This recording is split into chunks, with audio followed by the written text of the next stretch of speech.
kegiatan ini dalam keadaan yang insya Allah sehat walafiat. Amin ya robbal alamin. Nah, terima kasih juga atas kehadirannya Ayah Bunda semua. Ananda yang waktunya bobo siang ya Ayah Bunda. Pakai waktunya untuk sosialisasi hari ini. Mudah-mudahan jadi semakin berkah dan menjadi amal ya. Amin ya robbal alamin. Nah, salah satunya tujuan kegiatan ini adalah memudahkan orang tua ketika nanti membantu Ananda ketika tes psikotes yang sedikit perlu bimbingan orang tua begitu. Dan mudah-mudahan kegiatan ini juga selain untuk memberikan panduan tes, juga untuk meningkatkan silaturahim dari kami pihak sekolah beserta orang tua dan Ananda juga. Nah, izinkan saya juga untuk menyampaikan rangkaian kegiatan tes hari ini, yaitu yang pertama adalah pembukaan, yang kedua adalah presentasi, nanti akan ada penjelasan dari saya selaku PJ acara dan dari Bu Sarah serta Pak Beni. Lalu yang terakhir baru ada diskusi dan penutup. Nah, untuk menambah keberkahan kegiatan hari ini, alangkah lebih baiknya kita mendengarkan terlebih dahulu lantunan ayat suci Al-Quran yang akan disampaikan oleh Ustadz Lukman. Kepada Ustadz Lukman dipersilahkan. Bismillahirrahmanirrahim. Assalamualaikum warahmatullahi wabarakatuh. Waalaikumsalam warahmatullahi wabarakatuh. Surat Al-Insyirah. A'udzu billahi minasy syaithanir rajim. Bismillahirrahmanirrahim. Alam nashrah laka sadrak wa wada'na 'anka wizrak alladzi anqadha dhahrak wa rafa'na laka dhikrak fa inna ma'al usri yusra inna ma'al usri yusra fa idza faragta fansab wa ila rabbika farghab. Shadaqallahul azim. Aku berlindung kepada Allah dari godaan syaitan yang terkutuk dengan menyebut nama Allah yang Maha Pengasih lagi Maha Penyayang. Bukankah kami telah melapangkan dadamu, wahai Muhammad? Dan kami pun telah menurunkan bebanmu darimu yang memberatkan punggungmu, dan kami tinggikan sebutan namamu bagimu. Maka sesungguhnya bersama kesulitan ada kemudahan. Sesungguhnya bersama kesulitan ada kemudahan. Maka apabila engkau telah selesai dari suatu urusan, tetaplah bekerja keras untuk urusan-urusan yang lain. Dan hanya kepada Tuhanmu lah engkau berharap. Maha benar Allah yang Maha Agung. Wassalamualaikum warahmatullahi wabarakatuh. Waalaikumsalam warahmatullahi wabarakatuh. Alhamdulillahirrahmanirrahim. Terima kasih Ustadz Lukman. Ini juga ya Bunda salah satu guru tahfiz di SDDT. Mudah-mudahan kegiatan ini semakin berkah. Amin ya rabbal alamin. Selanjutnya kepada Pak Bagja dipersilakan untuk menyampaikan motivasinya dan pengantar kegiatan hari ini. Kepada Pak Bagja dipersilakan. Baik, terima kasih Bu Puspa. Assalamualaikum warahmatullahi wabarakatuh. Subhanallah walhamdulillah wala ilaha illallah wallahu akbar. La haula wala quwata illa billahi alil azim. Terdengar dengan jelas suara saya Bu Puspa? Jelas Pak, alhamdulillah. Baik, alhamdulillah. Baik Ananda semuanya, apa kabar di pagi hari ini? Tolong jawab ya. Alhamdulillah pakai gerakan. Afkar semuanya pakai gerakan ya. Gerakannya jangan begini. Alhamdulillah ya. Luar biasa ya. Allahu Akbar gitu. Coba. Alhamdulillah. Luar biasa.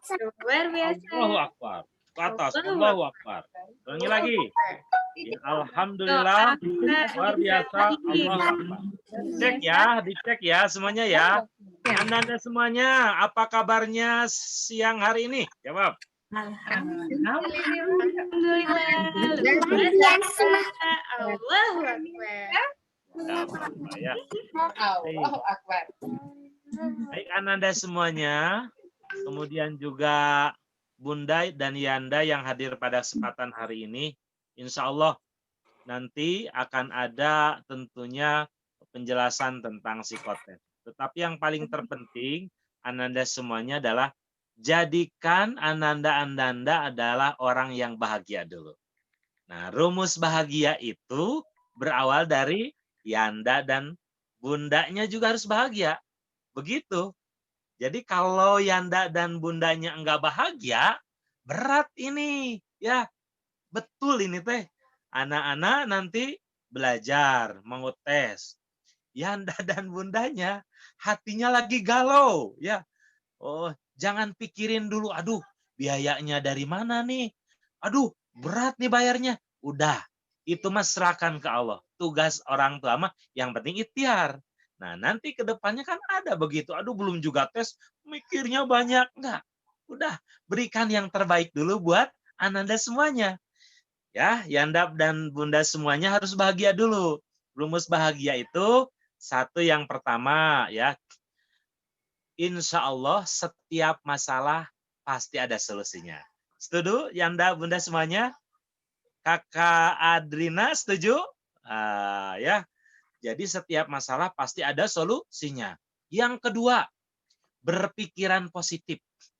Aduh mau tes, kan anak Bunda ini belum bisa baca Quran, belum bisa baca tulis dan sebagainya.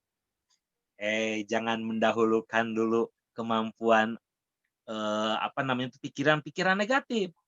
Positif saja. Nah ini, jadi belum apa-apa nggak bahagia. Saat tes terbebani, mau sekolah kemana, aduh berat nih biayanya dari mana, udah. Dua itu ayah bunda sekalian ya, Yanda dan bunda semuanya. Yang ketiga, Yanda dan bunda sekalian, pastikan bahwa putra-putri Yanda dan bunda adalah anak-anak terhebat. Jadi jangan ada berprasangka buruk terhadap anaknya. Oh, anak Yanda Bunda kan hebat. Pasti bisa nih bersama dengan SD Darut Tauhid ya. Nah, ini. Kemudian yang keempat, nah Yanda dan Bunda semuanya yakin bahwa sekolah yang dituju, yang didaftarkan buat putra-putrinya adalah sekolah terbaik. Empat itu ya, Yanda dan Bunda semuanya. Dan yang terakhir adalah mari semuanya berserah diri kepada Allah Subhanahu wa Ta'ala. Itu insya Allah mudah-mudahan 5 langkah menjadi bahagia, mudah-mudahan bisa dipraktikkan. Tenang, mau psikotes, mau tes tulis, ujian kedepannya bagaimana, bayar SPP-nya seperti apa, aduh DSP-nya berapa, aduh pusing. Jangan mikir pusing dulu. Ini belum ada di hadapannya. Yang di depan aja yang harus kita lakukan. Nah itu ayah bunda semuanya, Yanda dan bunda semuanya, mudah-mudahan ya 5 cara kita hidup bahagia untuk Yanda dan juga bunda, insya Allah akan Allah kabulkan. Nah, Ananda semuanya doain ya, Yanda dan bundanya. Selalu memberikan terbaik, insya Allah. Afkar, udah mamam belum Afkar? Baik, Alhamdulillah. Lucu Bu ya. Yanda bunda saya juga dulu pernah kecil bunda. Waktu kecil dulu Ananda semuanya, ya Pak Bagja itu masuk 6 tahun waktu itu. Bahkan saat masuk naik kelas 2 itu, oleh kepala sekolahnya, oleh gurunya bilang, Pak, ini kayaknya jangan dinaikin dulu, masih kecil nih.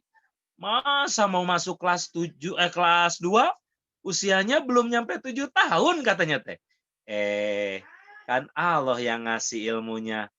Mau masuk, insya Allah, kalau Allah yang memang jadi jalannya, ya tetap belajar terus, belajar dan insya Allah berkah. Begitu Ananda semuanya, Ibu Usfa, ya saya tidak lama-lama menyampaikan ya, insya Allah nanti kalau ada waktu dan kesempatan Ananda semuanya Yanda dan Bunda semuanya kita bisa bersama. Tidak ada yang harus dirisaukan. Yang harus dirisaukan itu adalah ketika kita berbuat salah kepada Allah Subhanahu wa taala. Kalau berbuat salah pada makhluk, pada orang, ya kita tinggal meminta maaf. Begitu, Yanda dan Bunda semuanya, saya ucapkan terima kasih. Mudah-mudahan selamat bergabung nanti, walaupun ada beberapa yang harus dilewati dulu. Mudah-mudahan rintangan yang dilewati ini adalah bagian daripada proses pembelajaran bagaimana cara-cara masuk ke pesantren Darut Tauhid. Terima kasih semuanya. Mohon maaf bila mana dalam kegiatan ini ada hal yang kurang nyaman, kurang enak. Mudah-mudahan ini bagian daripada proses pembelajaran. Terima kasih Yanda dan Bunda yang sudah menyempatkan hadir pada kesempatan hari ini. Saya ucapkan terima kasih. Mohon maaf yang sebesar-besarnya. Wah, Afkar nih. Afkar lagi nulis apa? Tepuk-tepuk, kok aku dipanggil katanya, Bu. Tidak apa-apa. Sambil tepuk-tepuknya Bini, bilang Afkar ya. Yang dekat orang tuanya. Mah. Ya, bisa nggak? Ikuti ya. Kalau ada anaknya, Ananda pegang pundak mamahnya, lalu tepuk-tepuk kayak gini. Kayak Afkar barusan. Mah. Ayo ikuti. Ya, atau apa bilangnya? Ya, ikuti ya. Kata-kata Bapak ikuti ya, sambil tepuk-tepuk. Mamaku yang baik. Ibu. Insya Allah. Sambil tepuk-tepuk ya. Hari ini aku akan menjadi anak yang soleh dan solehah. Amin. Dan belum selesai. Dan sekali lagi tepuk. Yang keras suaranya, yang keras, ayo. Dan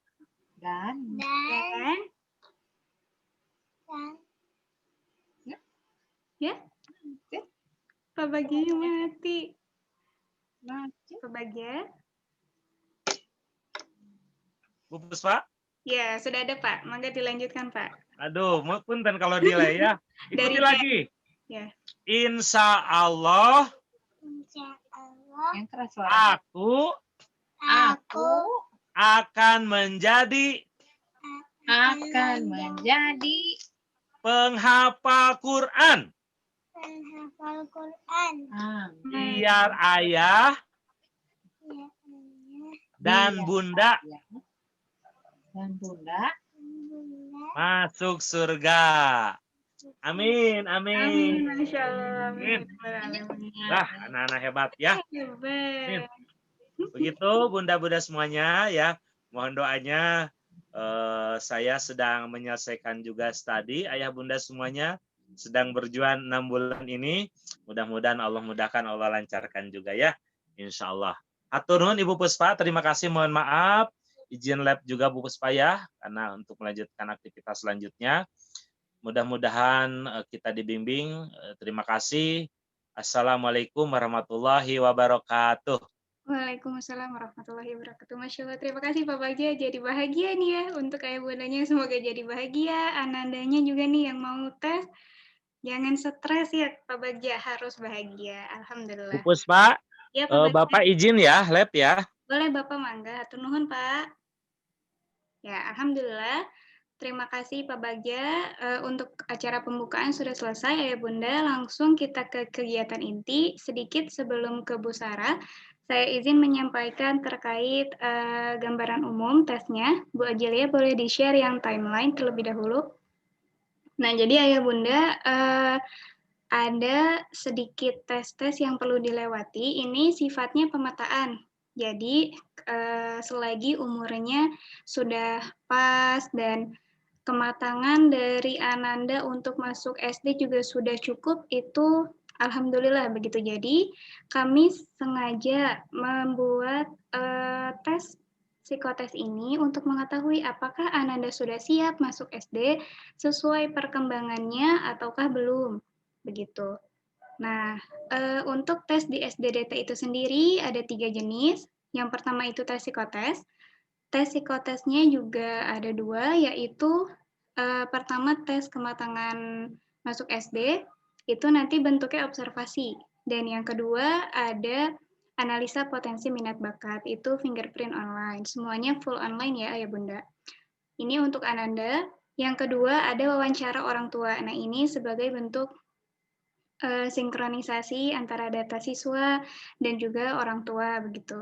Lalu yang terakhir baru ada BTQ atau IKRO, ini juga sama pemetaan karena seperti yang Ayah Bunda ketahui bahwa kita juga memang ada kegiatan program unggulan yaitu TAFIZ, sehingga anak-anak juga kita bantu pemetaan dari awal apakah sudah punya hafalan sebelumnya, ataukah sudah bisa baca Al-Quran dari kecil, ataukah belum nanti, agar memudahkan untuk pembelajaran ke depannya. Begitu ya Ayah Bunda, jadi sekali lagi sifatnya pemetaan. Begitu. Nah, ini ada timeline-nya, nanti filenya akan saya share setelah kegiatan ini.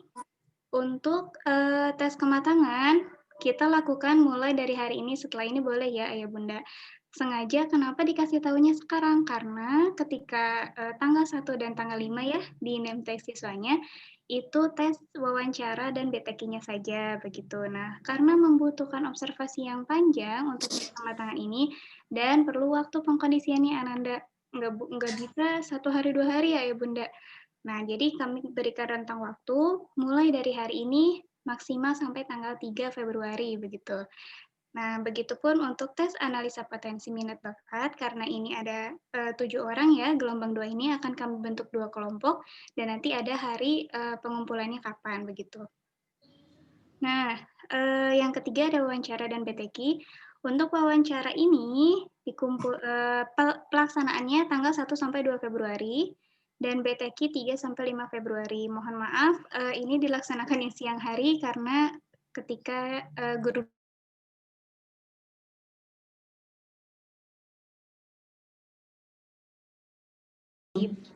Nanti untuk penjelasan lebih jelasnya lagi terkait tes kematangan dan tes analisa potensi akan dijelaskan oleh Bu Sarah dan Pak Beni. Begitu ya Ayah Bunda semua, nanti akan saya share ulang. Jika ada yang masih ingin ditanyakan, boleh ditanyakan. Boleh Ajilia yang kelompoknya? Nah, ini kelompoknya ada 2 kelompok. Dari kelompok ini ada 3 narahubung. Nanti prosedurnya adalah semua Ananda mengumpulkan video-video tes kematangan kepada guru kelasnya masing-masing, guru narahubung ya. Untuk kelompok 1 bisa dilihat ada Kim Yuichi, Azka, dan Ibrahim, nanti akan dibantu oleh Bu Azilia. Nanti yang akan mengkoordinir video-video Ananda dan nanti akan dianalisa oleh Bu Sarah dan Bu Meita begitu. Dan untuk kelompok 2 pun ada Adrina, Syakila, Shelby, dan Afkar nanti oleh saya sendiri. Untuk nanti juga saya koordinir setelah semua video terkumpul akan di-share ke Bu Sarah untuk dianalisa. Begitu. Nah, untuk pelaksanaannya seperti tadi ya, tanggal 23 hari ini bisa mulai sampai tanggal 5. Kalau misalkan Syakila udah selesai dari hari Senin misalkan ya Ayah Bunda, boleh langsung dikumpulkan ke saya, lebih cepat lebih baik begitu. Tapi sekali lagi sesuaikan dengan moodnya anak, jangan sampai dipaksakan, khawatirnya nanti juga jadi membebani orang tua dan anak begitu. Nah, untuk yang terakhir ada analisa potensi. Analisa potensi ini adalah tes fingerprint online. Nanti Ananda mengirim foto sidik jari. Nanti juga akan dijelaskan oleh Pak Beni. Nah, ini hanya mengirimkan foto, cukup 1 hari tergantung kejelasan fotonya. Bisa ada yang 5 menit, ada yang 10 menit gitu. Nah, nanti bisa dibantu juga oleh Pak Beni. Nah, khusus untuk tes analisa ini langsung dikirimnya ke Pak Beni, tidak melalui narahubung guru. Jadi langsung karena sifatnya rahasia begitu Ayah Bunda. Nah, untuk penyampaian kelompok dan teknis umum cukup sekian. Nanti hal-hal yang ingin ditanyakan bisa di akhir kegiatan. Baik, terima kasih Bu Ajilia. Selanjutnya untuk mengefektifkan waktu, langsung saja saya serahkan ke Bu Sarah. Ayah Bunda ini selaku vendor psikotes atau kematangan anak. Kepada Bu Sarah dipersilakan. Baik, Assalamualaikum warahmatullahi wabarakatuh.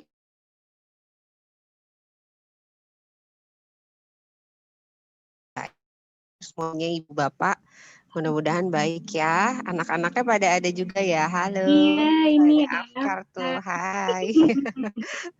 Oke, saya akan menjelaskan teknis dari pengambilan data untuk tes kematangan. Nah, mungkin Bapak Ibu yang sudah punya anak sebelumnya gitu ya, atau sudah pernah dengar bahwa tes kematangan yang sebelum-sebelumnya sebelum COVID ini dilakukan 101 ya, biasanya dilakukan secara offline. Kita bertemu, tim psikolog itu biasanya bertemu dengan anak-anak, bertemu dengan orang tua langsung.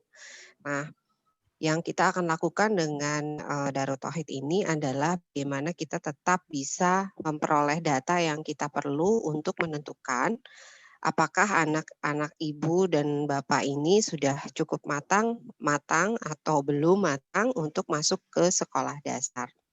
Gitu. Jadi metodenya kita ubah sedikit. Dulu metodenya tadi yang saya bilang kita ketemu terus anak-anaknya dites gitu ya. Observasi dilakukan oleh tim dari psikologi. Tapi kalau sekarang dimodifikasi bahwa yang akan kita lakukan adalah pengamatan melalui video yang diberikan oleh ayah ibu gitu. Jadi kalau dalam psikologi itu tes itu banyak metodenya. Ada paper and pencil, biasanya pakai kertas, pakai pulpen. Ada juga wawancara begitu ya. Lalu ada juga yang kita akan lakukan sama-sama seminggu ke depan itu adalah observasi. Nah, di sini memang sangat diperlukan bantuan dari ibu bapak. Diperlukan bantuan yang cukup besar sih gitu ya dari ibu bapak untuk bisa menyediakan waktu merekam secara video, audio, visual kegiatan-kegiatan yang kami butuhkan untuk bisa menganalisa apakah tugas-tugas perkembangan yang dimiliki oleh anak bapak dan ibu itu sudah masuk dalam kategori kematangan belajar gitu ya, kematangan atau kesiapan mengikuti sekolah dasar begitu. Ada 2 yang kita akan lakukan. Yang pertama adalah ibu dan bapak diminta untuk mengisi kuesioner. Jadi kuesioner ini adalah data penting bagi kami untuk bisa melihat posisi anak ini sekarang ada di keluarga, posisinya seperti apa, pola asuhnya seperti apa gitu ya. Boleh di-share Ibu Puspa? Yang kuesioner. Ya betul, yang kuesioner dulu aja. Oke, Bu Ajelia boleh yang kuesioner. Nah, ini bukan. Betul. Ya. Oke, terima kasih. Nah, Bapak Ibu sekalian, yang Ibu dan Bapak akan peroleh dari Ibu Puspa atau dari tim Darut Tauhid adalah yang pertama kuesioner profil perkembangan anak. Ini biasanya secara teknis dilakukan atau diberikan melalui email begitu ya. Yang kami harapkan adalah Bapak dan Ibu memberikan keterangan selengkap-lengkapnya, sedetail-detailnya. Yang pertama di bagian identitas anak, di situ ada nama lengkap, nama panggilan, ada tempat tanggal lahir, jangan lupa karena kemarin kami masih menemukan yang mencantumkan 2020 atau 2021 kalau sekarang. Jadi tempat tanggal lahirnya di notice bahwa itu adalah tempat tanggal lahir anaknya gitu ya. Lalu usianya saat ini berapa? Lalu jenis kelaminnya, agama, suku, bangsa, posisi anak dalam keluarga. Jadi misalnya anak yang sekarang akan masuk sekolah dasar itu anak ke-1 dari 3 bersaudara, anak kedua dari 3 bersaudara dan sebagainya. Lalu alamat lengkap, kode pos dan riwayat pendidikan anak. Mungkin ada yang pernah pindah sekolah dan sebagainya gitu ya, silakan dicantumkan. Apakah pernah ikut PAUD sebelumnya atau TK di mana sebelumnya, silakan dicantumkan. Lalu yang kedua, ini adalah identitas keluarga. Identitas keluarga itu ada ayah, ibu, nama lengkap, tempat tanggal lahir ayah, ibu. Jangan lupa juga jangan dicantumkan tahun ini ya. Usia ayah dan ibu, posisi ayah dalam keluarga, ayah anak keberapa, ibu anak keberapa, lalu agamanya, suku bangsanya, alamatnya, latar belakang pendidikannya, dan pekerjaan. Pekerjaannya mohon dicantumkan secara detail. Jadi pekerjaannya misalnya PNS, tapi PNS-nya PNS apa? Wira swasta apa gitu ya. Silahkan lebih detail lebih baik. Lalu statusnya saat ini. Kemudian ini yang mungkin menurut Bapak Ibu agak susah susah dicantumkan, tapi kami ingin Bapak dan Ibu mencoba menuliskan semua pengalaman-pengalaman yang Bapak dan Ibu miliki bersama anak.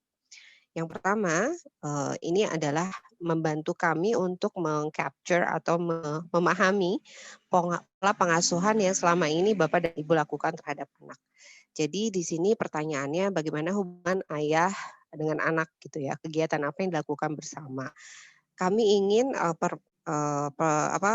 jawabannya jangan jawaban yang sifatnya normatif ya. Jadi misalnya bagaimana hubungan ayah dengan anak baik. Baik itu seperti apa? Baik menurut saya dan menurut ibu itu pasti berbeda. Baik menurut saya dan menurut ayah itu pasti berbeda gitu ya. Jadi bagaimana hubungan ayah dengan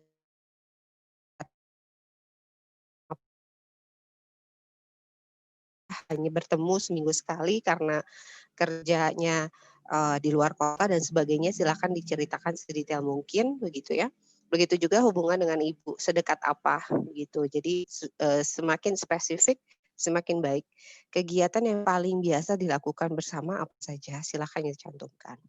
Lalu kalau misalnya anak punya saudara, saudara kandung ataupun saudara lain yang tinggal di rumah bersama, boleh juga dicantumkan kegiatan apa yang biasanya mereka lakukan bersama. Lalu sejak kecil anak diasuh oleh siapa? Oleh nenek, ibu, bapak, atau mungkin diserahkan kepada orang lain misalnya ya, atau pengasuhannya itu lebih banyak dilakukan oleh siapa?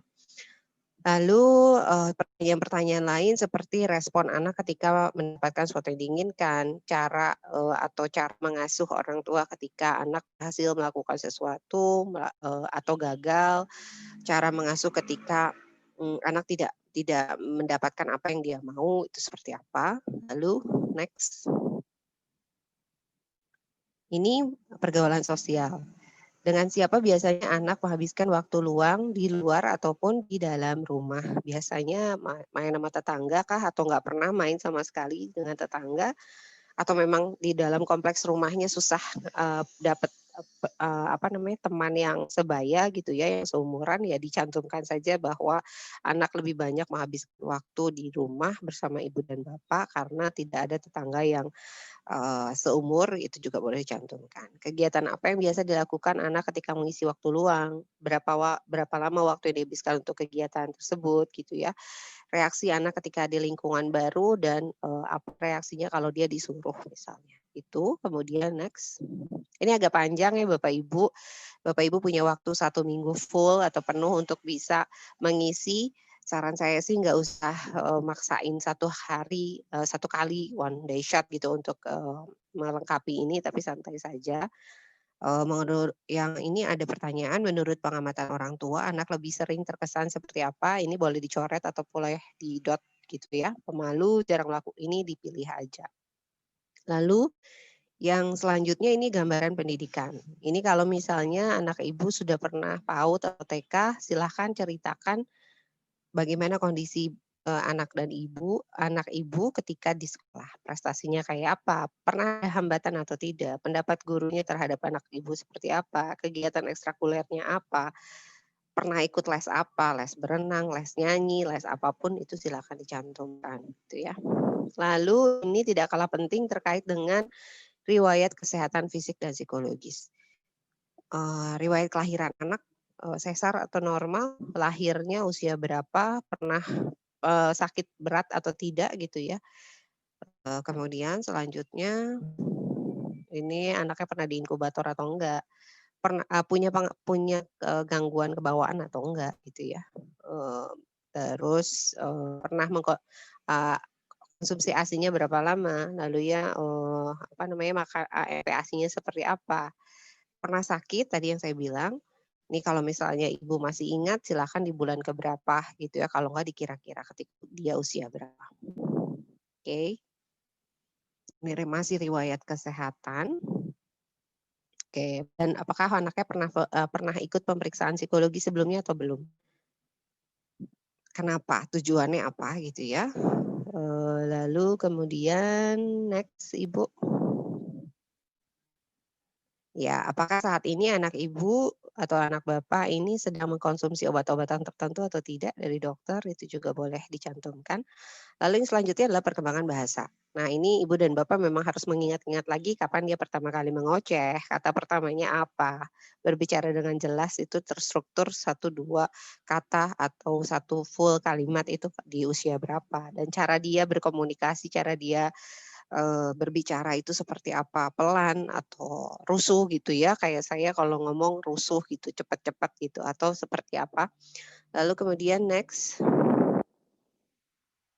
Ya, ini perkembangan motoriknya. Kapan anak Ibu pertama kali tengkurap? Biasanya 5 atau 6 bulan atau kayaknya agak lama deh 8 bulan atau bahkan lebih cepat 3 bulan dan sebagainya. Kapan dia bisa duduk tanpa dibantu, merangkak dan sebagainya.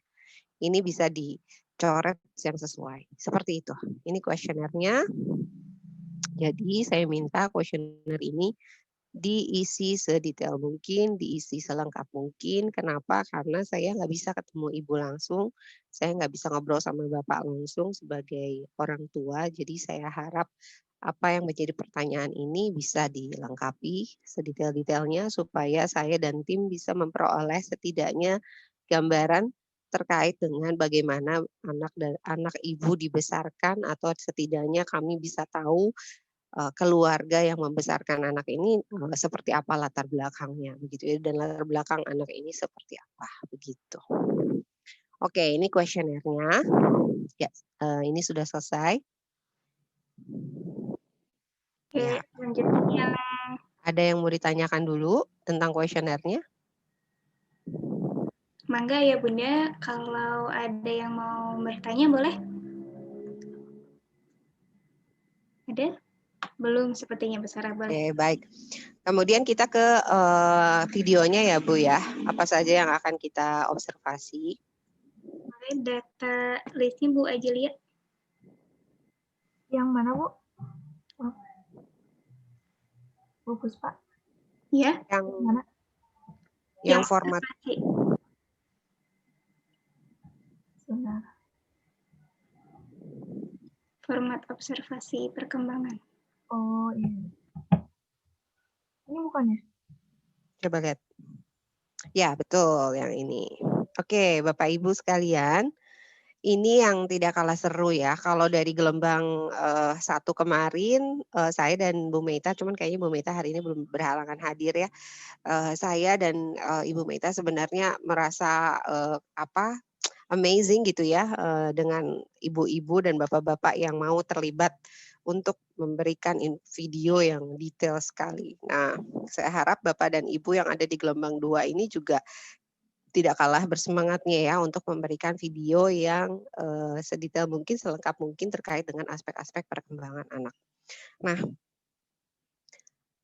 yang kita ingin Bapak dan Ibu rekam itu adalah terkait dengan kegiatan anak. Sebenarnya kegiatannya bukan kegiatan yang sulit gitu ya. Ini sebenarnya semua kegiatan sudah pernah dilakukan oleh anak-anak Ibu dan Bapak. Jadi tidak ada yang perlu dikhawatirkan, tidak ada yang perlu ditutup-tutupi karena sebetulnya apa yang dilakukan, apa yang aktivitas-aktivitas yang akan divideokan ini adalah aktivitas-aktivitas yang sehari-hari sudah dilakukan anak.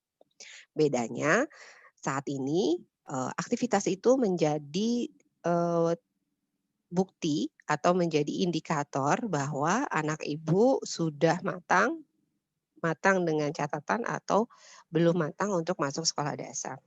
Jadi yang pertama videonya terkait dengan motorik kasar anak. Di situ anak diminta untuk berdiri dengan 1 kaki tumpuannya gitu ya, kayak pesawat. Ini selama 10 hitungan. Lalu dia harus lompat dari undakan dari tangga sekitar 30 cm, dia naik turun ya 2 kaki. Lompat dari undakan sekitar 30 cm.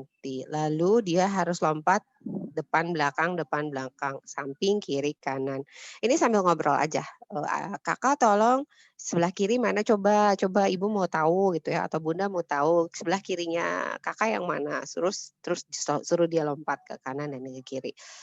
Lalu kemudian engklek, tahu ya, engklek. Lalu dia harus melempar tangkap bola ini, jaraknya jangan terlalu dekat ya Bu, jaraknya bervariasi.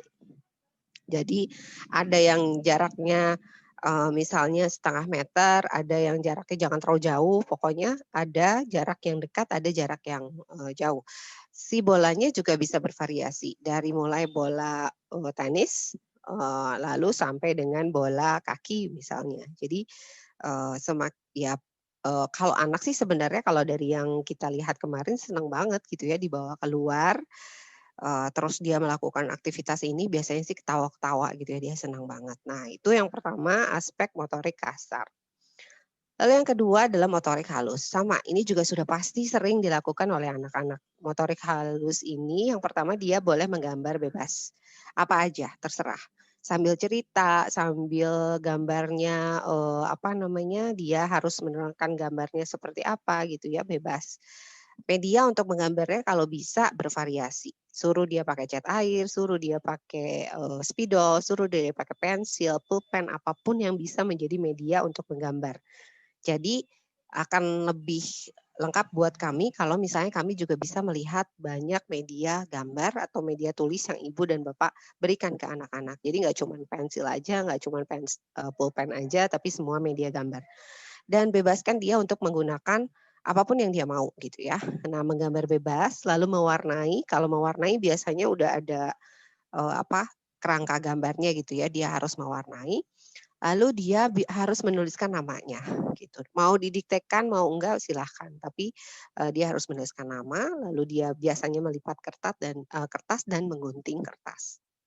Nah, yang kami butuhkan ini adalah videonya dari mulai kepalanya sampai badannya ya Bu ya, gitu. Jangan cuman kemarin tuh ada juga beberapa yang cuman diliatin video dari kertasnya aja. Jadi variasikan antara angle untuk mengambil gambarnya. Kadang-kadang saya juga perlu lihat ekspresinya ketika dia menulis, ketika dia menggambar gitu kan.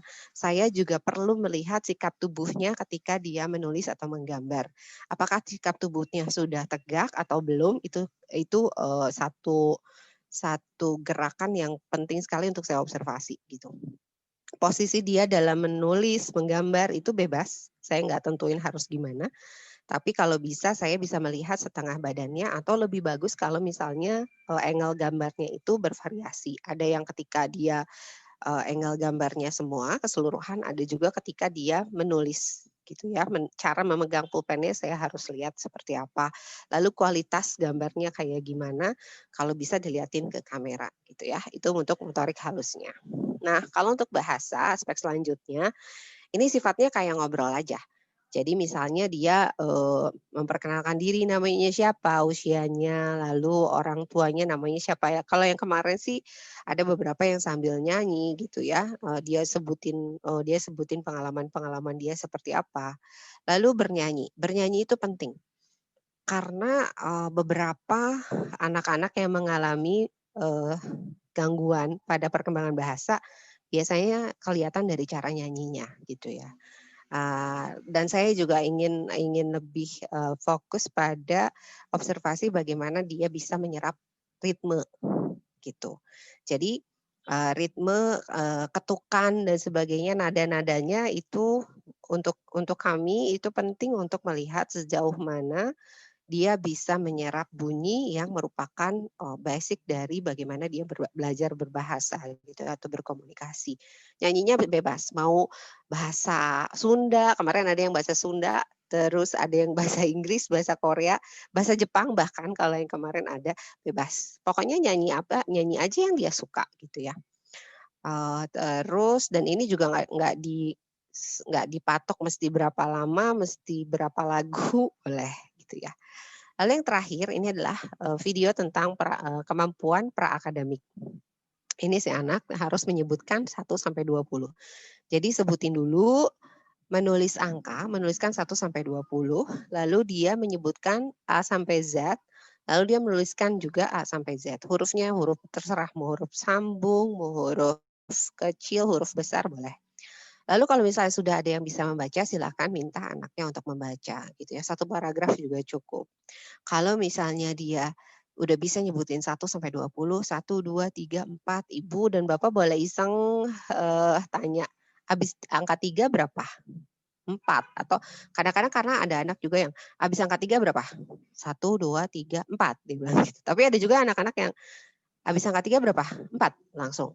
Atau gini, menyebutkan huruf A sampai Z gitu ya. A, B, C, D, E, F, G gitu ya. Terus misalnya habis huruf C apa? A, B, C, D, D dia bilang. Tapi ada juga yang habis huruf C apa? D langsung kayak gitu ya. Waktu nulis juga gitu. Sebagian anak sudah bisa menuliskan A, B, C, D, E dengan cepat gitu. Ada juga yang A, B, C, D, terus dia balik lagi. A, B, C, D, E. Terus habis E apa, Dek? A, B, C, D, kayak gitu. Nggak apa-apa sih gitu. Itu prosesnya. Justru yang kami akan ingin observasi adalah prosesnya. Gitu ya, Bu, Bapak. Jadi saya ingin menekankan bahwa yang kami butuhkan adalah prosesnya, bukan result-nya. Jadi saya nggak lihat gambarnya bagus atau enggak. Saya nggak lihat gambarnya itu keren atau enggak gitu ya. Saya nggak lihat juga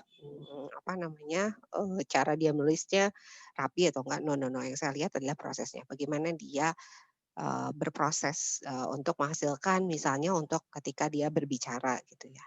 Oke, itu videonya jadi ada 4 aspek. Ada motorik halus, motorik kasar, bahasa, dan berakademik. Seperti yang tadi diungkapkan oleh Ibu Puspa bahwa secara teknis ini bisa dilakukan dalam 1 hari full.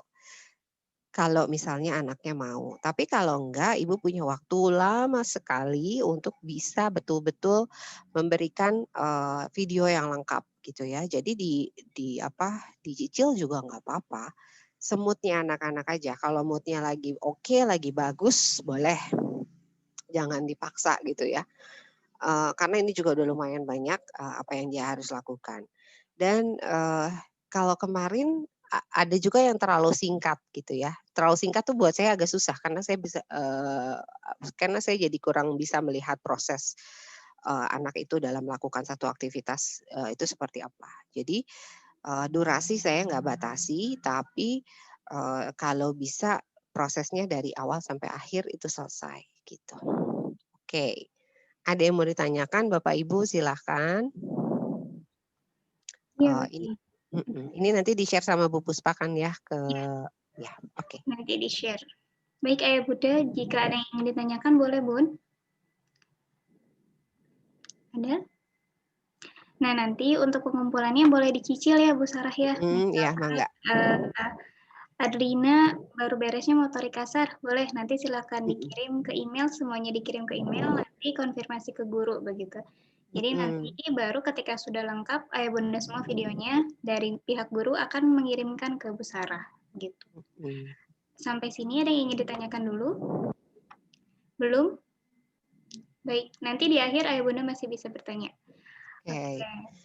Saya mau tambahkan tadi, jadi nanti hasil dari observasi ini ada 3 kategori. Jadi kategori yang pertama adalah siap dengan perkembangan, yang kedua siap dengan catatan, yang ketiga adalah belum siap. Kriterianya adalah, mau di-share nggak Bu Puspa? Boleh? Ya silakan. Masih ada waktu ya buat saya? Ada 5 menit lagi Bu. Yang program DT ya tadi?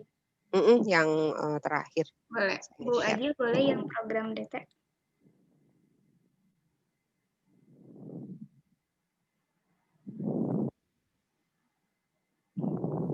Oh no, bukan yang ini. Oh ya, oke. Nah, sebentar. Nah, nanti ini akan saya analisa ya Bu ya. Jadi ada, oke, nanti saya jawab. Lempar tangkapnya berapa? Oke, baik, Bundanya Afkar. Nah, jadi nanti yang saya akan nilai atau yang saya akan analisa dengan Ibu Meita ini adalah aspek bahasa. Bicaranya lancar atau enggak gitu ya. Ada yang tadi bilang ritmenya kecepatan, tapi ada yang jedanya kelamaan gitu ya. Macam-macam. Kosakatanya. Jadi ketika anak itu menceritakan pengalaman atau menceritakan sesuatu yang dia gambar, saya bisa melihat seberapa banyak kosakata yang dia kuasai untuk anak usia 6 sampai 7 tahun. Ini range usianya kemarin sih 5 sampai 68, 62 gitu ya.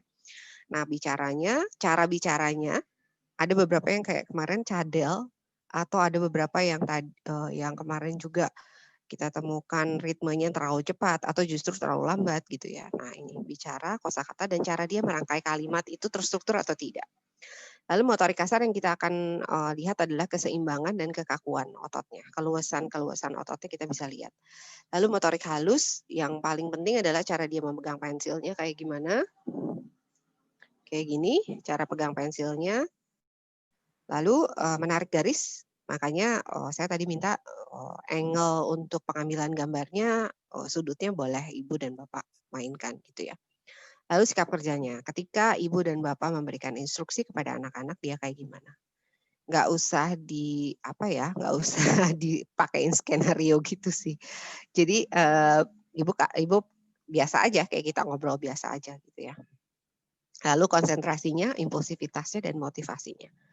Gitu. Jadi berikan saya video yang real aja gitu ya, nggak usah ada yang ditutupi, nggak usah ada yang diulang-ulang sampai oke gitu ya, nggak perlu. Lalu kemampuan prakademiknya, pengetahuan huruf. Tadi pengetahuan itu terdiri dari cara menulis, cara mengucapkan, dan keurutan gitu ya. Jadi pengetahuan huruf itu nggak cuman dia tahu A itu kayak apa, tapi dia juga bisa mengucapkan huruf A itu dengan benar, dia bisa menuliskannya dengan bentuk yang betul gitu ya. Lalu pengetahuan angka juga seperti itu. Ketika dia menuliskan angka 1, dia bisa menuliskan angka dengan bentuk yang tepat. Dan dia juga bisa menyebutkan dengan lafaz yang betul gitu. Oke, jadi ini akan diisi di checklist. Nanti kalau misalnya dia poinnya lebih banyak yang 3 berarti dia sudah ready, dia sudah siap. Kalau misalnya 2 dan 3 kemungkinan dia disarankan dengan catatan gitu ya. Disarankan dengan catatan itu artinya bisa disarankan dan kami akan memberikan latihan-latihan atau saran-saran agar Ibu dan Bapak bisa lakukan di rumah. Lalu kalau misalnya banyak kisaran 1, 2 atau 2, 1 gitu ya, itu ada kemungkinan bahwa anaknya belum siap untuk mengikuti jenjang sekolah dasar begitu. Oke, mudah-mudahan cukup jelas ya Bapak Ibu. Boleh nanti kalau misalnya ada yang kurang jelas bisa langsung WA saya atau Ibu Meita. Oke, ini bundanya atau ayahnya ya. Lempar tangkap bola jaraknya berapa aja? Jaraknya bisa 2 tehel 60 cm sampai dengan setengah meter ya Pak ya atau Bunda ya gitu. Variasi aja dari dekat sampai yang lumayan jauh. Ya, baik. Jadi bisa disesuaikan Bu ya, tidak dekat Betul. dan terlalu jauh. Jangan terlalu dekat dan jangan terlalu jauh. Sebenarnya yang kita mau lihat itu adalah keluasan anak ya. Jadi Bapak Ibu boleh trial, boleh boleh coba karena kalau misalnya dia dalam jarak dekat lalu kita lempar agak jauh, sebenarnya yang kita pengen lihat itu fleksibilitas tubuh dia. Apakah dia dengan cepat juga menyesuaikan diri dengan jarak yang ada atau enggak? Atau dia atau kebalikannya, ketika dia berdiri agak jauh dari ibu dan bapak, tapi ibu melemparnya dengan jarak dekat, berarti kan dia harus ke depan gitu ya. Nah itu yang kita harapkan, kita ingin melihat seberapa fleksibel gerakannya gitu. Baik, alhamdulillah. Terima kasih Bu Sarah. Sama-sama. Satu lagi mungkin ada ya Bunda? Ada Baik, lagi. cukup ya. Oh, video minimal berapa menit untuk satu aspek perkembangan ya. Kemarin sih yang rada lumayan itu sekitar berapa ya Bu Puspa? 3 menitan gitu kalau nggak salah 3 sampai 5 menit ya Bu Puspa ya.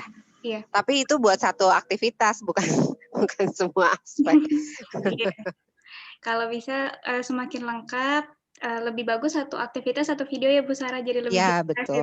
Ya jadi di batch aja ya maksudnya hari ini kita mau bikin pra-akademik ya Kak. Besoknya kita mau bikin apa gitu. Aktivitasnya Ibu boleh karang-karang sendiri kok. Itu koridornya dari saya aja. Tapi kalau misalnya mau ditambah-tambahin yang lain saya senang banget gitu. Saya sama tim bakal lebih senang lagi gitu. Ya. Terima kasih Bapak Ibu. Ya, alhamdulillah. Mungkin nanti Ayah Bunda jika ada yang ingin ditanyakan lagi bisa di akhir setelah penjelasan dari Pak Beni ya Bu Sarah. Ya oke silahkan. Terima kasih Bu Sarah. Sama-sama Bu. Untuk selanjutnya ya Bunda, izinkan kami untuk memberikan penjelasan juga terkait fingerprint. Nanti setelah ini baru bisa dibuka lagi sesi tanya jawab. Pak Beni hadir. Assalamualaikum Pak Beni. Waalaikumsalam Ya, warahmatullahi wabarakatuh. alhamdulillah. Sehat, Kak? Alhamdulillah Nah, sehat. silakan Ayah Bunda. Sekarang kita mendengarkan penjelasan dari Pak Beni terkait fingerprint ini. Kepada Pak Beni dipersilahkan. Ya, bismillahirrahmanirrahim. Ayah bunda sekalian, jadi nanti ada satu lagi tes atau sebenarnya lebih tepat disebut sebagai analisa untuk mengetahui potensi yang terkait dengan bakat dan karakter anak-anak ya, yang kita gunakan di sini melalui metode analisa sidik jari. Ya, nah di sini sekitar mungkin 15-20 menit ke depan saya akan menerangkan tentang apa sih itu analisa sidik jari, kemudian bagaimana nanti pelaksanaannya, dan terakhir saya akan jelaskan bagaimana cara sedikit saja tentang cara memahami isi report dari analisa sidik jari ini. Ya, Bapak Ibu sekalian, sebelumnya pasti udah tahu yang namanya sidik jari ya. Ini sidik jari itu adalah guratan-guratan halus yang ada di ujung jari kita. Ya, jadi ada guratan-guratan berbentuk garis dan pola ada di ujung jari kita. Dan setiap orang pasti punya sidik jari ya. Sebagaimana kita, kalau yang udah dewasa, kita waktu kita bikin KTP, SIM atau pasport itu kita pakai sidik jari ya. Kenapa? Karena sidik jari memang unik, Bapak Ibu sekalian. Setiap orang itu pasti unik seunik sidik jarinya. Jadi sidik jari ini kelebihannya pertama itu tidak ada sidik jari yang sama di muka bumi ini. Bahkan dalam anak kembar sekalipun sidik jari itu pasti beda. Yang kedua itu sidik jari itu tidak akan pernah berubah sepanjang hidup. Jadi dari lahir sampai dengan dewasa sampai meninggal sidik jari akan tetap. Dan yang ketiga, sidik jari itu berisi data yang stabil, yang bisa dihitung dan dilihat polanya dengan jelas ya. Ini sangat penting sekali untuk mengklasifikasikan sebagai data biometrik. Jadi sidik jari merupakan data biometrik yang paling valid untuk dijadikan sebagai alat ukur biometrik. Nah, Bapak Ibu sekalian, sidik jari ini ternyata tidak hanya berfungsi untuk sebagai alat verifikasi ya, tetapi juga dia bisa sebagai penanda tentang bagaimana keunikan setiap orang terkait dengan potensi. Kenapa? Karena sidik jari ini terbentuk ketika seseorang dalam kandungan usia 13 sampai dengan 24 minggu. Jadi ketika janin dalam kandungan, dan ternyata dari penelitian menemukan bahwa pembentukan pola sidik jari ini berkaitan dengan sistem saraf di otak.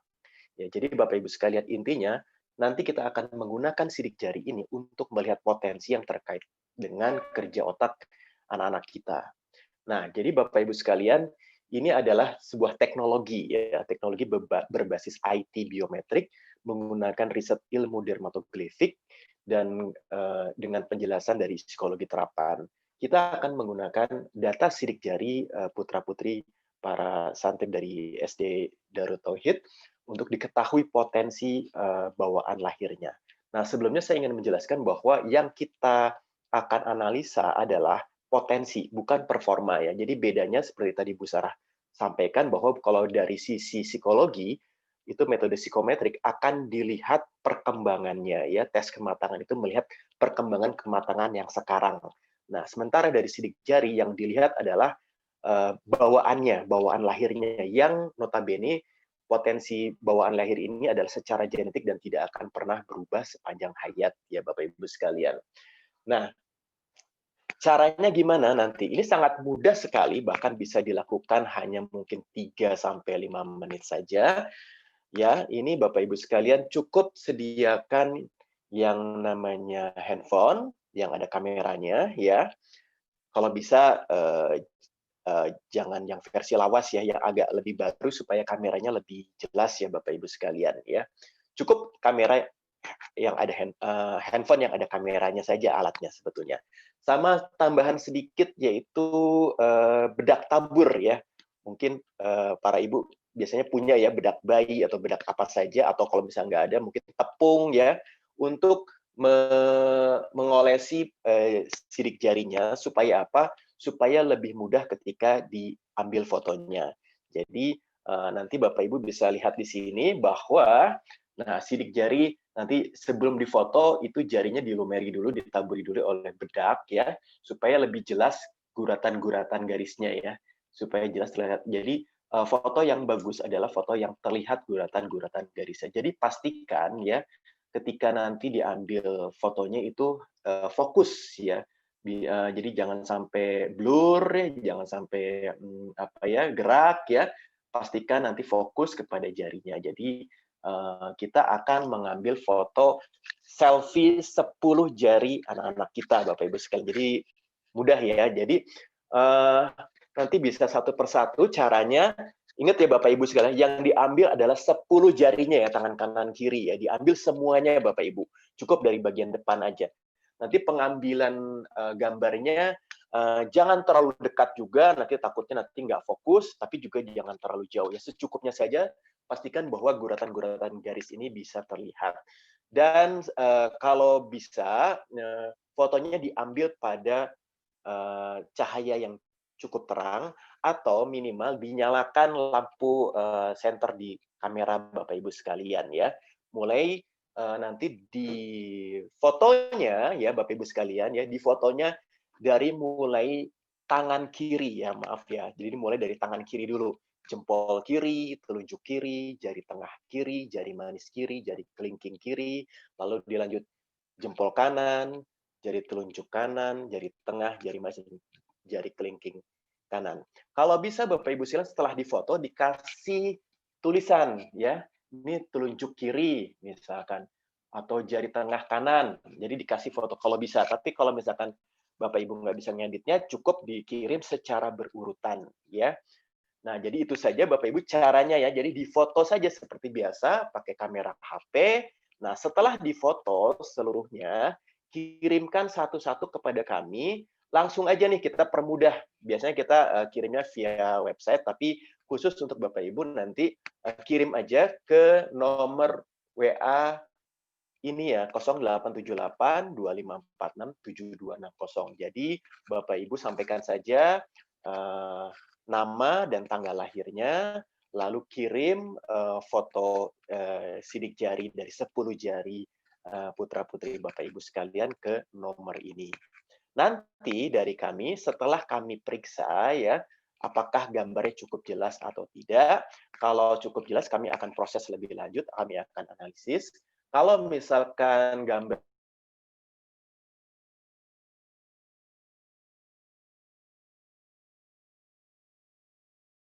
tapi biasanya sih yang udah cukup bagus kok ya. Kalau misalkan Bapak Ibu fotonya udah berulang kali kok nggak jelas juga ya, barangkali itu mungkin kamera HP-nya Bapak Ibu sekalian ya kurang pikselnya kurang tinggi, mungkin bisa pinjam dulu kamera HP yang lain yang lebih baru ya.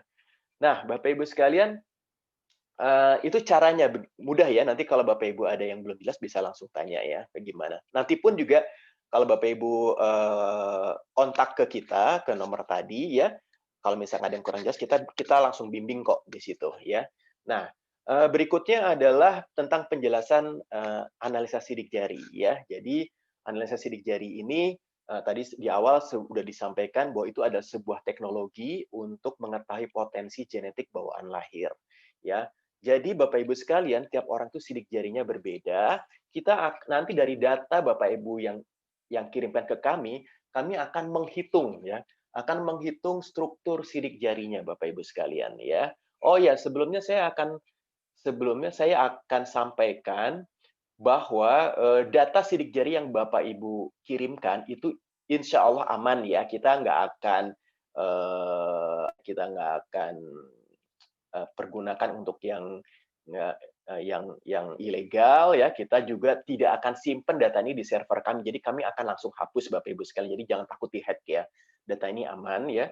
Nah, jadi sidik jari ini nanti 10 jarinya itu akan dilihat pola dan garis-garisnya itu kita hitung Bapak Ibu sekalian ya. Nah, karena tiap orang itu unik. Mungkin nanti di tiap jari itu bentuknya juga bisa beda-beda karena setiap orang memiliki keunikan masing-masing. Ya. Nah, ini ada macam-macam pola sidik jari ya yang akan kita lihat dari 10 jarinya ya. Ini menceritakan bawaan watak atau karakter dari setiap anak ya. Tapi kalau bicara tentang karakter atau watak ini Apakah bisa berubah? Jawabannya adalah pasti bisa, karena setiap orang itu kepribadian itu bisa berubah ya. Tapi watak asli yang nggak bisa berubah. Tapi tentunya nanti bisa di-adjust atau bisa dikembangkan ya Bapak Ibu. Nah, maksudnya apa sih mau diadakan ini? Karena begini Bapak Ibu sekalian, setiap anak itu pasti memiliki keunikan terkait dengan dorongan kerja otaknya ya. Jadi setiap anak pasti memiliki keunikan terkait dengan kerja otaknya. Nah, jadi bagaimana kita nanti dari data tersebut kita akan sampaikan kepada pihak sekolah dan tentu Bapak Ibu juga akan mendapatkan hasil reportnya terkait dengan potensi apa sih yang dimiliki oleh putra-putrinya ya. Potensi keunikan apa terkait dengan bakatnya apa, gaya belajarnya apa, watak karakternya apa. Nah, tinggal PR-nya bagaimana kita menggunakan itu Bapak Ibu sekalian. Menggunakan ke depannya, kan ini anak kita punya potensi nih, insya Allah punya potensi, gimana cara menggunakannya supaya tumbuh kembangnya bisa lebih bagus. Karena apa ya? Karena setiap anak pasti bisa dididik dengan cara apa saja ya, tapi dengan cara yang lebih mengikuti bakatnya, perkembangannya akan jauh lebih bagus Bapak Ibu sekalian dibandingkan dengan mendidik dengan tidak memperhatikan bakatnya. Jadi harapan kita Bapak Ibu bisa putra-putrinya bisa berkembang jauh lebih optimal lagi. Itu tujuan dari kita mengetahui potensi ya.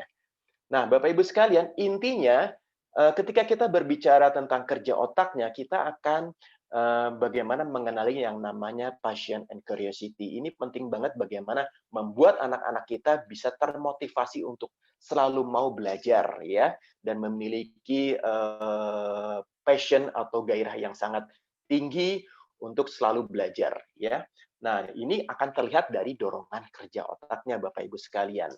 Nah, nanti di report ya, Bapak Ibu akan mendapatkan setidaknya ada 3 hal yang bisa dimanfaatkan untuk pengembangan optimalisasi perkembangannya tadi ya. Bagaimana memotivasi belajarnya, bagaimana mengasah gaya belajarnya, dan bagaimana mengarahkan bakatnya. Jadi setiap anak ada punya karakter motivasi, ada punya gaya belajarnya masing-masing, dan tentunya juga ada bakat. Nah, 3 hal ini yang terpenting yang akan kita fokuskan ya terkait dengan potensi yang dimiliki oleh setiap anak Bapak Ibu sekalian. Nah, di sini bisa ngelihat pertama bagaimana meningkatkan karakter motivasi belajarnya. Ada tipe anak yang memang belajarnya karena memang dia butuh target tujuan yang jelas, ada anak yang moody, nanti ada anak yang lebih keras, ya, ada yang lebih ego dan sebagainya macam. Itu kelihatan dari karakter motivasinya. Pendekatannya juga tentu akan beda nanti dan ini akan bermanfaat buat para ustadz ustazah di sekolah maupun buat para bapak ibu di rumah juga menghadapi setiap anak sesuai dengan karakter motivasinya tersebut. Lalu berikutnya adalah bagaimana pendekatannya, apakah anak bapak ibu tipe ekstrovert apa introvert, itu bisa kelihatan dari hasil sidik jaringnya. Lalu berikutnya gaya belajar itu kaitannya dengan modalitas gaya belajar itu kaitannya dengan seberapa mudah, cara apa yang paling mudah untuk anak belajar dan lebih tertarik ya. Ada gaya belajar visual, gaya belajar auditori, dan gaya belajar kinestetik. Visual itu lebih tertarik kalau dia melihat. Kalau auditori lebih tertarik kalau dia mendengar. Kinestetik lebih tertarik kalau dia melakukan sesuatu. Memang semuanya tiap anak itu ada, tapi ada kecenderungan di area mana dia lebih dominannya. Di situ biasanya anak-anak akan lebih tertarik untuk belajar. Misalkan ada anak yang kinestetik nanti, anaknya memang perlu praktek lebih banyak ya, karena dia butuh gerakan, yaitu anak kinestetik. Contohnya ya. Nah, setelah gaya belajar, kita akan mengasah cara berpikirnya.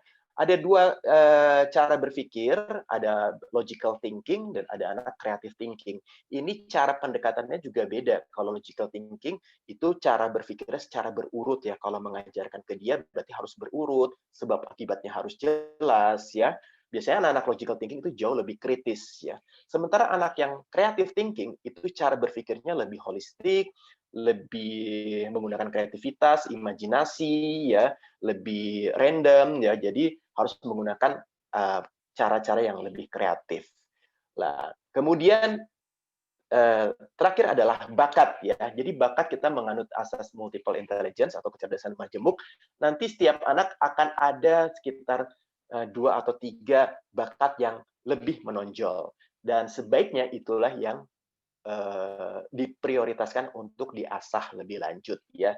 Apakah itu bakat interpersonal, intrapersonal, body kinestetik, musikal, logical, verbal linguistik, dan naturalis. Jadi ada 8 area kecerdasan. Nanti kita akan lihat anak bapak ibu lebih menonjolnya di mana nih. Nah, itu sebaiknya untuk diarahkan. Nanti itu bisa juga untuk kedepannya nantinya untuk pemilihan perkuliahan, kemudian pekerjaan, itu sesuai dengan bakat ini. Kenapa? Karena kalau misalkan anak itu bekerja sesuai dengan bakatnya, itu akan jauh lebih mudah, Bapak Ibu sekalian. Ya. Nah, jadi intinya itu adalah data yang kita dapatkan dari sidik jari putra-putri Bapak Ibu yang kita scan dari 10 jari ini. Di tiap jari itu menceritakan tentang bagian-bagian otak yang terkait dengan bakat dan karakter tadi. Ya. Nah, jadi di sini nanti Bapak Ibu akan mendapatkan report yang berisi grafik-grafik. Kita akan lihat nih, grafik mana yang paling menonjol, ya, dan grafik mana yang kelemahannya di mana, gitu ya. Nanti kita yang lebih menonjol itu diarahkannya seperti apa, dan yang grafik yang lemah itu bagaimana cara menghadapinya, ya, cara ngakalinnya tuh kayak gimana. Lalu ini bakat, kita akan melihat grafiknya, apakah grafiknya itu berada di area strong atau middle atau very strong gitu. Kita akan melihat di area mana putra-putri Ibu bakatnya lebih menonjol ya. Ya, demikianlah Bapak Ibu penjelasan singkat tentang sidik jari. Intinya sih kembali ke tadi, nanti Bapak Ibu tinggal kirim saja ya sidik jari putra-putrinya ya. Kirim sidik jari putra-putrinya 10 jarinya ke nomor WA ini ya Bapak Ibu ya, 0878 2546 7260. Ya, kira-kira demikian Bapak Ibu penjelasan singkat tentang fingerprint analysis atau analisis sidik jari untuk melihat potensi genetik terkait dengan bakat dan karakter anak. Ya, baik. Terima kasih Pak Beni penjelasannya. Sama. Kepada Ayah Bunda yang ingin bertanya boleh dipersilakan. Bu Ajilia ada yang raise hand tidak ya? Boleh langsung dinyalakan mute-nya. Nggak ada, Bu. Nggak ada ya. Oke, baik. Tidak ada yang bertanya ya Bunda. Cukup jelas mungkin ya. Nanti kalau jika tidak ada, tidak apa-apa. Nanti bisa diskusi di grup atau langsung ke Bu Sarah. Misalkan ada hal-hal yang kurang jelas, boleh disampaikan ya Bu Sarah atau ke Pak Beni. Pada intinya, Ayah Bunda semua, kita mengadakan tes ini bukan untuk menjudge ya Bu Sarah dan Pak Beni, tapi kita ingin tahu justru apakah anak-anak sudah siap atau belum masuk SD, sudah selesai atau belum tugas perkembangannya. Karena sekali lagi, ketika nanti anak yang belum siap, khawatirnya nanti ada kendala-kendala yang akan terjadi ya Bu Sarah ketika di sekolah. Ya, akhirnya nanti anak-anak juga yang kesulitan begitu, karena belum siap untuk masuk ke jenjang sekolah dasar. Sehingga kita butuh pemetaan dari data dari kematangan ini yang akhirnya dikombin dengan data analisa tadi, sehingga nanti kita bisa lebih maksimal dan kita tahu, oh anak-anak ini perlunya motivasinya seperti apa. Kita perlu tahu, oh anak-anak sepertinya tipikalnya afektif atau kognitif misalkan. Jadi nanti ayah bunda dan orang tua dan guru pun bisa saling bekerja sama untuk membantu kebutuhan anak. Begitu ya Bu Sarah dan Pak Beni. Begitu ya Bunda semua. Intinya ya, tadi ada yang tanya tadi pakai kamera depan apa belakang HP-nya? Pakai kamera belakang, Pak. Pakai kamera belakang fotonya. Kamera yang di belakang, dan kalau bisa lampu senter atau blitz-nya dinyalakan. Itu aja tadi ada yang tanya. Ya, siap. Nanti akan diberikan contohnya ya Ayah Bunda dan panduannya nanti insya Allah di-share setelah ini. Dan untuk fingerprint ini langsung dikirimkan fotonya ke Pak Beni tidak melalui guru. Untuk video kematangan dikirimkan melalui email ppdb@sdtt@gmail.com, nanti juga di-share. Baru nanti setelah lengkap akan kami share dari pihak sekolah ke Bu Sarah. Begitu ya Ayah Bunda alurnya. Baik, jika tidak ada dicukupkan. Masih ada yang ingin bertanya ya Bunda? Baik, alhamdulillah cukup jelas sepertinya Bu Sarah dan Pak Beni. Alhamdulillahirrahmanirrahim. Jika tidak ada, kita tutup saja. Pak Hamzah atau dari guru-guru ada yang ingin ditanyakan? Oh, Ibrahim ada mau bertanya Ibu? Assalamualaikum Ibu, izin bertanya. Boleh Bu, silahkan. Saya mau tanya, kalau untuk hasil analisis sidik jarinya dan juga untuk hasil psikotesnya, Betul. itu apakah diinformasikan ke orang tua atau hanya menjadi apa? Ya, baik. Untuk hasilnya nanti akan diinformasikan personal dan akan untuk kelulusannya via website. Namun report kematangan dan fingerprint-nya ini personal via Japri nanti oleh guru-gurunya begitu. Jadi tidak di-share semua orang bisa lihat gitu, tidak. Hanya kelulusannya saja. Misalkan Adrina lulus gelombang 7, gelombang 2, 7 orang yang lulus semua, misalkan itu hanya via web, nanti reportnya personal. Begitu, Ibunda.